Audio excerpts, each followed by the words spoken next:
Host to Glenavon at the Dub in glorious sunshine in the Under-15 National League. Cliftonville in the red colours and the Lurgan side, the visitors, in orange. Glenavon's Liam Corr was a handful for the Reds throughout the 70 minutes.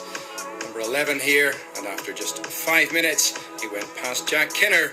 His cross, however, was cut out initially.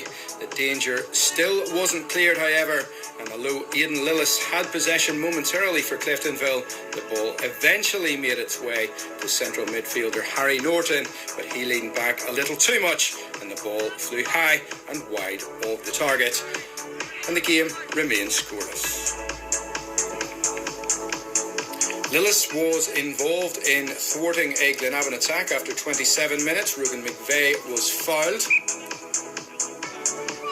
Danger man Corr sized up the free kick.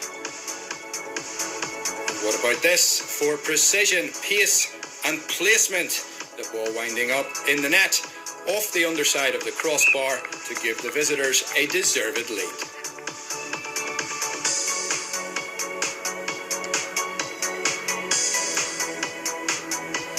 Corr's quality in delivery was causing all sorts of problems for Cliftonville.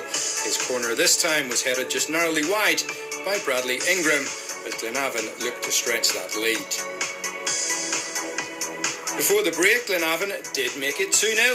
Lillis conceded this free kick for lunging in two-footed. Corr again showed his set-piece prowess, picking out Luca McGreevy. His initial effort clipped off Lillis and went past Mateer in the Reds' goal.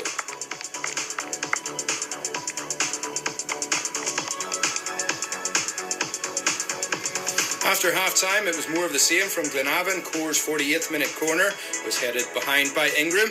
The Reds continued to be off their game. Cliftonville then tried to play out from the back. Change of tactic for them. Mateer fed Lillis, who passed to Keelan Millen, but he was subsequently outmuscled by the impressive Harry Norton, who weaved one way then the other before rifling home to make it 3-0 to Glenavon after 54 minutes.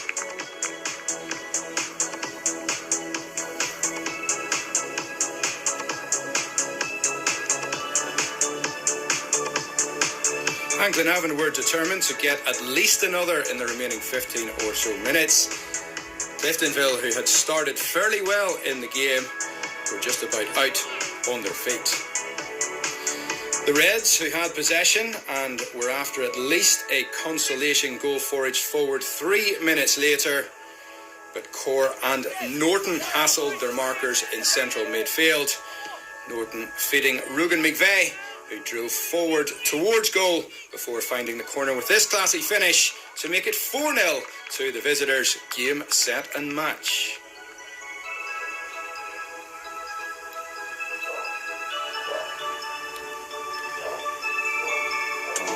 Cliftonville's day was summed up in the last 30 seconds.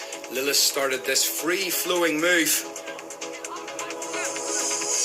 Jackson Reid then picked out Aaron Prendergast with the pass over the top, but he could only hit the side netting for the Reds. Full-time Cliftonville 0, Glenavon 4. I thought it was going to be a lot tighter than what it was.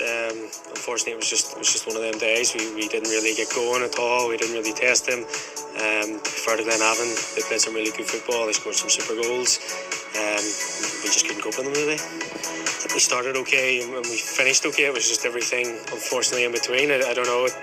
Hot day that maybe they're not used to. Looked a little bit tired. Sort of had, at least from our end, that end of the season feel where maybe the boys are already on their holidays and thinking about next year as opposed to the game today, where Glenavon were the complete opposite. They were focused, working hard, did some super stuff and done really well.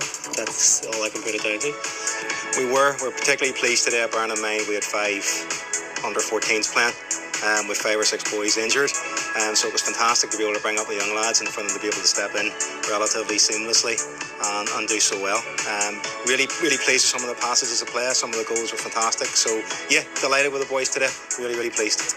Yeah, Liam's doing particularly well. Liam and Harry both came to us at the beginning of the season. Both have pushed on fantastically well.